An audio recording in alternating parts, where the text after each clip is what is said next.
Labour की छटाई हो जाती है ना, क्योंकि उसकी जो मेन कंट्रोलर है किसी कैपिटलिस्ट के हाथ में उसका।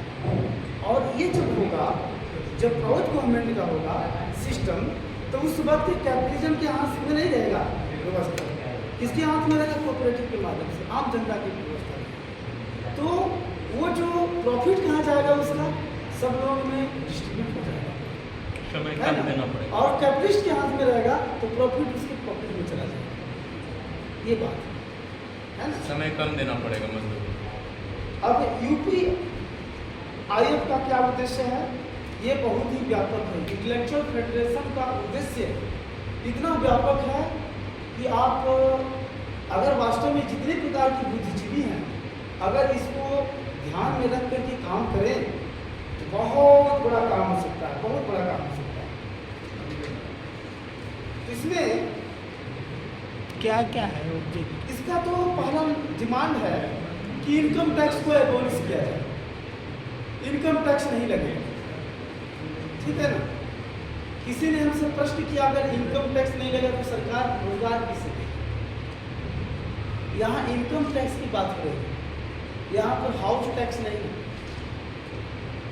गैस टैक्स की बात नहीं हो रहा है, यहाँ पर टोल टैक्स की बात हो नहीं रहा है, यहाँ पर इनकम टैक्स की बात हो रही है कि जो आप कमाते हैं उसका इनकम टैक्स नहीं लगेगा, जितना कमाते हैं आप अपने पास में रखिए। ये इंटेलेक्चुअल लोगों का सबसे बड़ा डिमांड है। तो इंटेलेक्चुअल कौन है?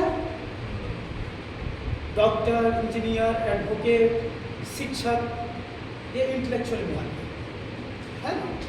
जो साहित्यकार हैं वो भी इंटेलेक्चुअल में आते हैं, कवि हैं ये लोग भी इंटेलेक्चुअल में आते हैं, है ना।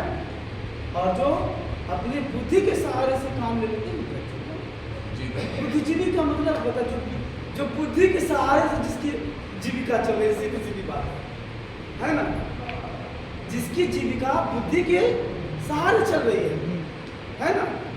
माता जी आप भी शिक्षक थी ना, तो आपकी बुद्धि के सहारे से चल रहा था। माने कहने का मतलब है कि आप मेधा अपनी बुद्धि के बल पर समाज की सेवा देंगे, ये बात है। तो ये विप्रों का हो गया ना? कोई अपने शारीरिक परिश्रम से जो है जो सेवा दे रहा है एक अलग चीज हो गया, है ना। लेकिन जो बुद्धि के सहारे सेवा दे रहा है और उसके बदले में कुछ पा रहे हैं, ये हो गए बुद्धिजीवी। शिक्षक हो गए, इंजीनियर हो गए, डॉक्टर हो गए, एडवोकेट हो गए, क्योंकि एडवोकेट को भी पिटीशन लिखना पड़ता है, उनको भी जीरा करनी पड़ती है, तो इंटेलेक्चुअल में आ गए। यानी बुद्धि के सहारे उनको उनको ज़्यादा हाथ पैर हिलाना नहीं पड़ता, बस लिखना है ना। कोई अधिकारी हो गए, बस केवल लिखना है, इधर उधर फाइल करना है, तो बुद्धि के सहारे से काम करना है। ये हो गए इंटेलेक्चुअल। तो उनका एम एंड ऑब्जेक्ट्स क्या है, इसलिए उनका उद्देश्य है, उनका पहले तो डिमांड ये है कि वे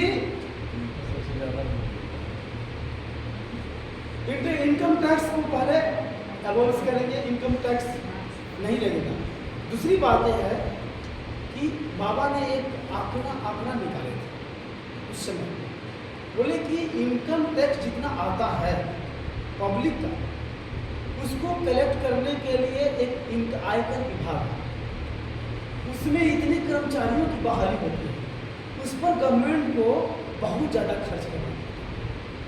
शायद इनकम टैक्स जितना लिया जाता है उसकी बहुत काफ़ी परसेंटेज में वो गवर्नमेंट का पैसा उसी में चला जाता है। तो तनख्वाह ज़्यादा है ना, तनख्वाह ज़्यादा होता है उसका। तो इससे फायदा क्या है, क्या मिलने वाले हैं? तो इसका मतलब यह है कि कुछ लोगों को हम हेल्प कर रहे हैं ना, बैठे बैठे किसी का पैसा झड़ा हड़प कर करके हम दूसरे को पैसा दे रहे हैं। क्यों? सिस्टम आप बनाइए कि इनकम टैक्स लेने की जरूरत नहीं पड़े, लोग का इस प्रकार से एम्प्लॉयमेंट हो, इनकम टैक्स लेने की जरूरत नहीं है। कैपिटलिज्म क्यों बन गया?